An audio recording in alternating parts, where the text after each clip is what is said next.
আমার সিদ্ধান্তটা ছিল একটা ভয়ঙ্কর আঘাত। আমার নিজের পরিবারের ওপর, আমাদের সব ভালোবাসার ওপর। আমি চেয়েছিলাম তাদের খুশি করতে, কিন্তু শেষ পর্যন্ত আমি শুধু শূন্যতাই নিয়ে এসেছিলাম। আজও যখন রাতের নিস্তব্ধতায় সেই দিনগুলোর কথা ভাবি, আমার বুকটা ব্যথায় চিনচিন করে ওঠে। আমি কিভাবে পারলাম এমনটা করতে? কিভাবে আমি আমার নিজের হাতেই আমাদের সুখের কবর খুঁড়লাম? শ্রোতা বন্ধুরা, মারিয়ার গল্প চ্যানেলে আপনাদের সবাইকে জানাই উষ্ণ অভ্যর্থনা। আশা করি আপনারা সবাই ভালো আছেন। আজকের গল্পটি এমন এক ভালোবাসার, এমন এক ত্যাগের, যা হয়তো আপনাদের মন ছুঁয়ে যাবে। গল্পে ডুবে যাওয়ার আগে আপনাদের কাছে অনুরোধ, একটি হেডফোন ব্যবহার করুন এবং চোখ বন্ধ করে গল্পের গভীরে হারিয়ে যান। আর হ্যাঁ, চ্যানেলটি সাবস্ক্রাইব করতে ভুলবেন না যেন। আমি আরিফ, ঢাকার এক সম্ভ্রান্ত পরিবারের ছেলে। বাবা রহিম সাহেব ছিলেন একজন প্রতিষ্ঠিত ব্যবসায়ী, মা গৃহিণী হলেও পরিবারের প্রতিটি সিদ্ধান্তেই তার বিচক্ষণতার ছাপ স্পষ্ট ছিল। আমাদের পরিবারে সবকিছু চলত একটা নির্দিষ্ট নিয়ম মেনে, একটা নির্দিষ্ট ছকে। পড়াশোনা, বন্ধুবান্ধব, এমনকি ভবিষ্যতের জীবনসঙ্গী সবকিছু নিয়েই তাদের সুদূর প্রসারী পরিকল্পনা ছিল। আমি ছিলাম তাদের একমাত্র ছেলে, তাই আমার ওপর তাদের প্রত্যাশার পারদ ছিল আকাশচুম্বী। ইঞ্জিনিয়ারিং পাশ করে আমি যখন সবেমাত্র একটা ভালো কোম্পানিতে যোগদান করেছি, তখন থেকেই শুরু হলো আমার বিয়ের তোড়জোড়। মা-বাবার ইচ্ছা একজন উচ্চবিত্ত, সংস্কৃতিমনা পরিবারের মেয়েকে পুত্রবধূ হিসেবে ঘরে আনা। তাদের চোখে এর থেকে কম কিছু আমার জন্য মানানসই ছিল না।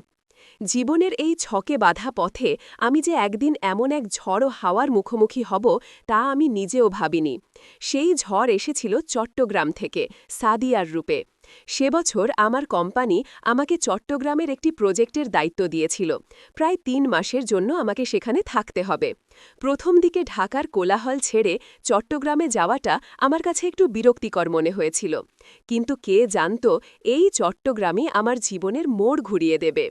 সাদিয়ার সাথে আমার প্রথম দেখা হয়েছিল একটা সেমিনারে।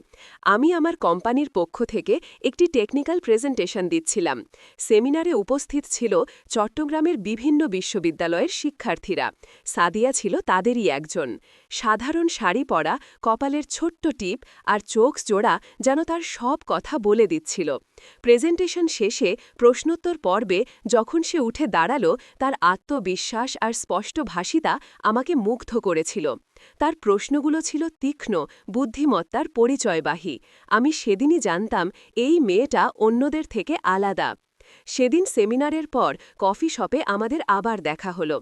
সে তার বন্ধুদের সাথে ছিল, আমি আমার সহকর্মীদের সাথে। আমি তাকে দেখে হেসেছিলাম, সেও প্রতি উত্তরে মিষ্টি হেসেছিল। এরপর থেকেই আমাদের টুকটাক কথা শুরু।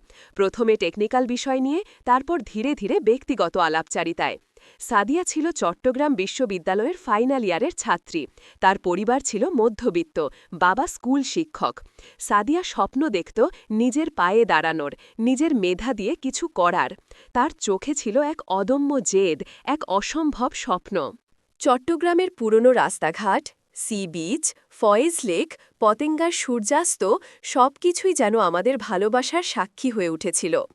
প্রতিদিন কাজ শেষে আমি সাদিয়ার সাথে দেখা করতাম। কখনো কফি শপে, কখনো সমুদ্রের ধারে, কখনো বা তার পছন্দের কোনো বইয়ের দোকানে। আমরা ঘণ্টার পর ঘণ্টা কথা বলতাম।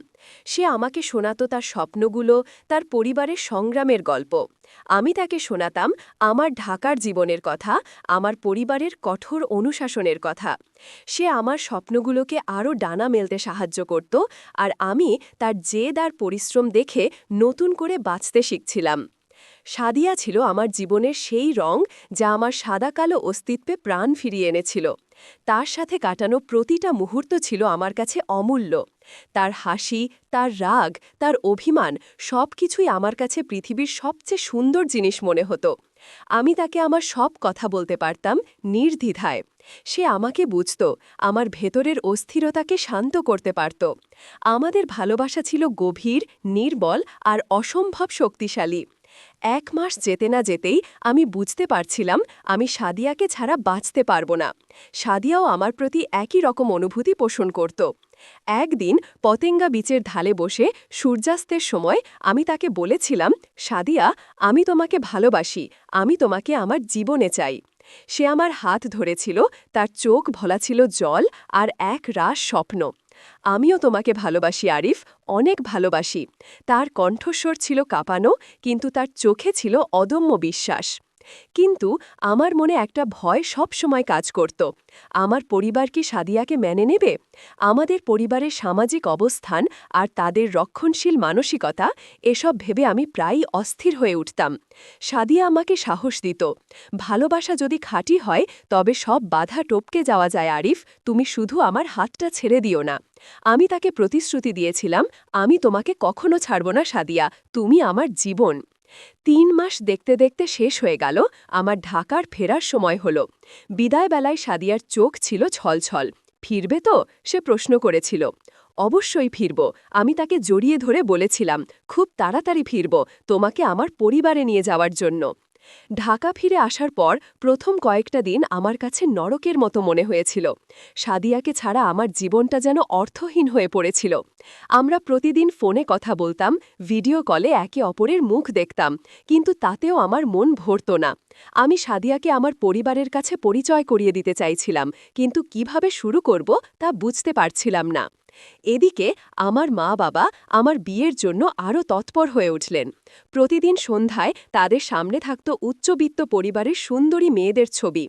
এই মেয়েটা কেমন রে আরিফ, দেখতে শুনতে তো বেশ ভালোই, বাবাও খুব নামকরা ব্যবসায়ী, মা বলতেন। আমি এড়িয়ে যেতাম, এখনই এসব নিয়ে ভাবছি না মা। একদিন সাহস করে আমি মাকে সাবিয়ার কথা বলতে চেষ্টা করলাম, মা, আমি আসলে একজনকে পছন্দ করি। মা প্রথমে অবাক হলেন, তারপর মুখে হাসি নিয়ে বললেন, আহা, তাই নাকি? কে সে? কোন পরিবারের মেয়ে? ঢাকার কোথায় থাকে? আমি ইতস্তত করে বললাম, সে ঢাকার নয় মা, সে চট্টগ্রামের। মায়ের মুখের হাসি নিভে গেল। চট্টগ্রামের? সে কেমন কথা? আমাদের আত্মীয় স্বজন চেনা জানা সব তো ঢাকাতেই, হঠাৎ চট্টগ্রামের মেয়ে কেন? বাবা রহিম সাহেবও আমার কথা শুনে ভ্রু কুঁচকেছিলেন। আরিফ, আমরা তোমার জন্য ভালো পাত্রী দেখছি, এমন মেয়ে যে আমাদের পরিবারের সাথে মানানসই হবে, আমাদের সামাজিক অবস্থানে কোনো প্রশ্ন উঠবে না। আমি চেষ্টা করলাম সাদিয়াকে বোঝাতে। সাদিয়া খুব ভালো মেয়ে মা, সে বুদ্ধিমতী, পরিশ্রমী, সে নিজেকে প্রতিষ্ঠিত করতে চায়। মা শান্ত অথচ দৃঢ় গলায় বললেন, আরিফ, ভালো মেয়ে তো অনেকেই হয়, কিন্তু আমাদের পরিবারে যে আসবে তাকে আমাদের পরিবারের ঐতিহ্য, আমাদের সামাজিকতা বুঝতে হবে। অপরিচিত এক পরিবার থেকে, তাও আবার চট্টগ্রাম থেকে, মেয়ে নিয়ে এসে তুমি কি চাও, যে সমাজে আমাদের মুখ ছোট হোক? সেই মুহূর্তে আমি যেন একটা অদৃশ্য দেয়ালে ধাক্কা খেলাম। আমার বাবা মা সাদিয়াকে জানা আর বোঝার কোনো চেষ্টাই করলেন না। তাদের কাছে আমার ভালোবাসা নয়, পরিবারের সম্মান আর সামাজিক অবস্থানটাই বড় ছিল। তাদের কথাগুলো আমার কানে বিষের মতো লাগছিল, কিন্তু আমি প্রতিবাদ করার সাহস পাচ্ছিলাম না। আমি আমার পরিবারের প্রতি খুবই শ্রদ্ধাশীল ছিলাম, তাদের কথার উপর কথা বলা আমার জন্য দুঃসাধ্য ছিল। সাদিয়াকে আমি সবটা খুলে বলেছিলাম, সে চুপ করে শুনেছিল। আমি জানতাম আরিফ, সে বলেছিল, কিন্তু আমি ভেবেছিলাম তোমার ভালোবাসা সব বাধা টপকে যাবে। তার কণ্ঠস্বরে একটা চাপা কষ্ট ছিল, যা আমার বুকের ভেতরটা ছিঁড়ে দিচ্ছিল। আমি হাল ছাড়ব না সাদিয়া, আমি তাদের বোঝাবো, আমি তাকে আশ্বাস দিয়েছিলাম, কিন্তু আমার নিজেরই বিশ্বাস ছিল না। এর পরের কয়েকটা মাস ছিল আমার জীবনের সবচেয়ে কঠিন সময়। একদিকে সাদিয়ার প্রতি আমার গভীর ভালোবাসা, অন্যদিকে বাবা মায়ের অবিরত চাপ আর মানসিক যন্ত্রণা। তারা আমাকে প্রায়ই বলতেন, তুমি কি আমাদের সম্মান ধুলায় মিশিয়ে দিতে চাও আরিফ? আমাদের সমাজে মুখ দেখাতে পারবে না তোমার জন্য? মা তো মাঝে মাঝে খাওয়া দাওয়া ছেড়ে দিতেন, অসুস্থ হয়ে পড়তেন। তাদের চোখের জল আর নীরব অভিমান আমার উপর পাহাড়ের মতো চেপে বসত। আমি তাদের কষ্ট দিতে পারছিলাম না। আমি বারবার সাদিয়াকে বোঝানোর চেষ্টা করতাম, আমি সময় চাচ্ছি সাদিয়া, আমি তাদের বোঝাতে পারব। কিন্তু সাদিয়াও আমার উপর থেকে বিশ্বাস হারাতে শুরু করেছিল। আরিফ, ভালোবাসার জন্য যুদ্ধ করতে হয়, তুমি কি সেই যুদ্ধটা করছ, নাকি শুধু আমাকে সান্ত্বনা দিচ্ছ? তার প্রশ্নগুলো ছিল তীক্ষ্ণ, আমার দুর্বলতাকে চোখে আঙুল দিয়ে দেখিয়ে দিত। একদিন বাবা আমাকে ডেকে খুব কঠিন কথা বললেন, আরিফ, তোমার বয়স হয়েছে, আমরা তোমার জন্য সবথেকে ভালোটা চাই। তুমি যদি আমাদের পছন্দে বিয়ে না করো, তাহলে আমরা ধরে নেব আমাদের সাথে তোমার কোনো সম্পর্ক নেই। তার কথাগুলো শুনে আমার পৃথিবীটা যেন দুলে উঠেছিল। আমার বাবা, যিনি আমার কাছে সবসময় আদর্শ ছিলেন, তার মুখে এমন কথা শুনে আমি স্তব্ধ হয়ে গিয়েছিলাম। মা পাশে বসে শুধু কাঁদছিলেন। সেই রাতে আমি ঘুমাতে পারিনি। আমার মাথায় হাজারো চিন্তা ঘুরপাক খাচ্ছিল।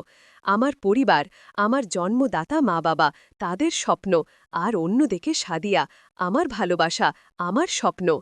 আমি একটা গভীর খাদে পড়ে গিয়েছিলাম, যেখান থেকে বের হবার কোনো পথ ছিল না। আমি কি আমার বাবা-মাকে অস্বীকার করে সাদিয়ার হাত ধরব, নাকি সাদিয়াকে ছেড়ে পরিবারের সম্মান রক্ষা করব? মনের ভেতর তীব্র এক যুদ্ধ চলছিল।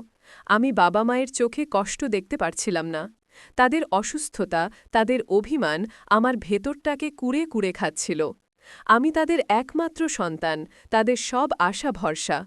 যদি আমি তাদের বিরুদ্ধে যাই, তাহলে তাদের কি হবে? এই চিন্তা আমাকে সারাক্ষণ অস্থির করে তুলত। আমি ভেবেছিলাম, যদি আমি সাদিয়াকে ছেড়ে দিই, তাহলে আমার পরিবারের ওপর থেকে এই আঘাতটা সরে যাবে। তারা সুখী হবে, আর আমি তাদের খুশি দেখে হয়তো নিজেও শান্তি পাব। আমার ভুল ছিল, খুব বড় ভুল ছিল। একদিন আমি সাদিয়াকে ফোন করে বললাম, সাদিয়া, আমি দুঃখিত, আমি পারব না। আমার গলা কাঁপছিল, আমার ভেতরটা ভেঙে যাচ্ছিল।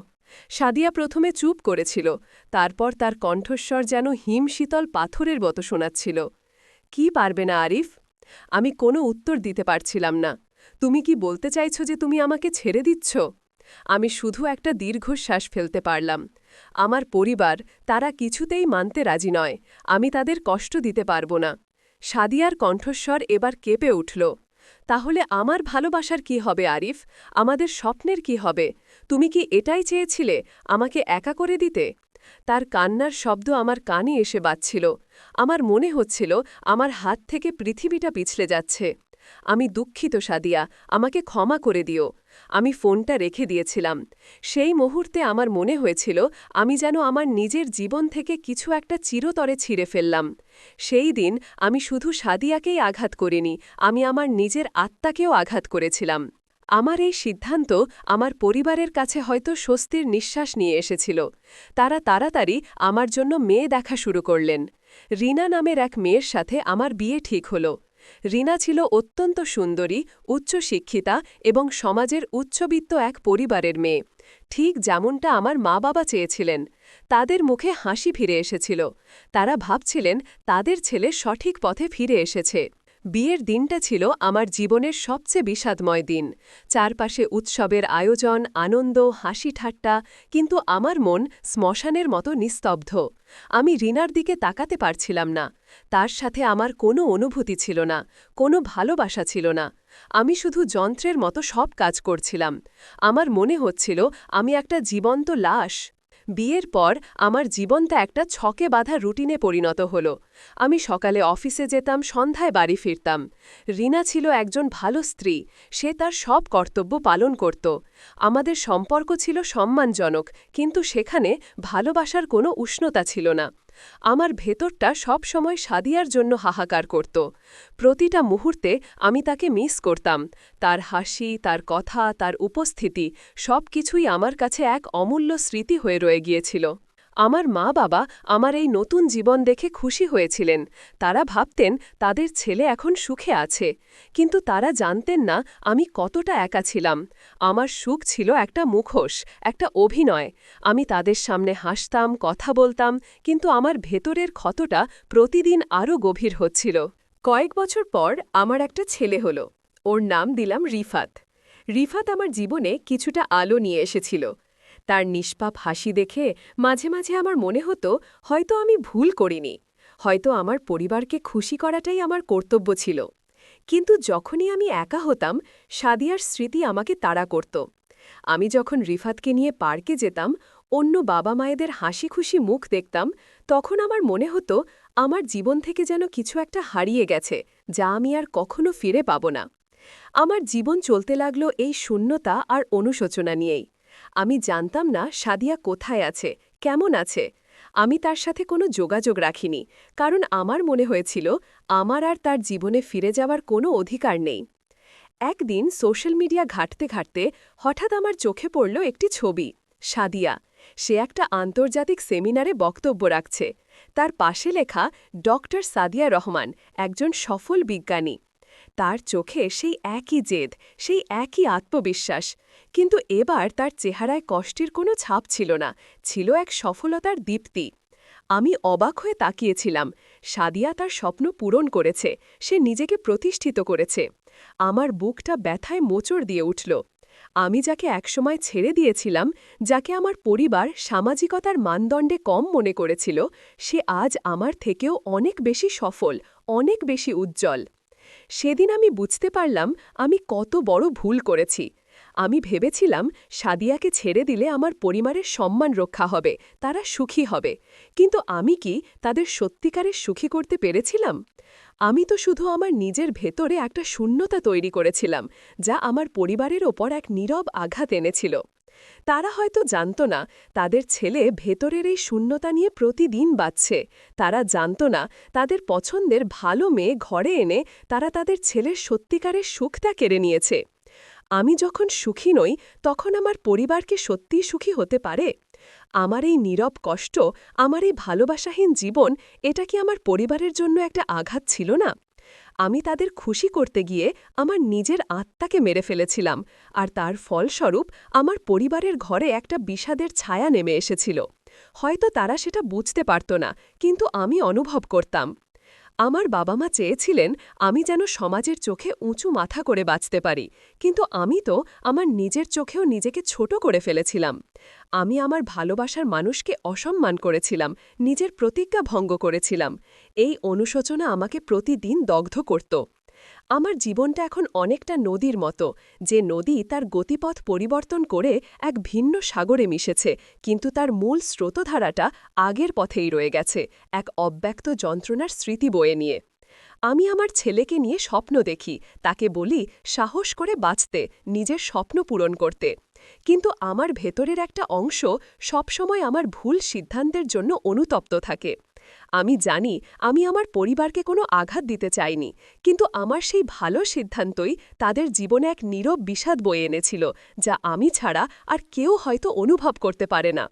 আমি আমার নিজের পরিবারের ওপরেই আঘাত এনেছি, নিজের হাতে নিজের ভালোবাসাকে বিসর্জন দিয়ে। শ্রোতা বন্ধুরা, আশা করি মারিয়ার গল্পের আজকের এই কাহিনী আপনাদের মন ছুঁয়ে গেছে।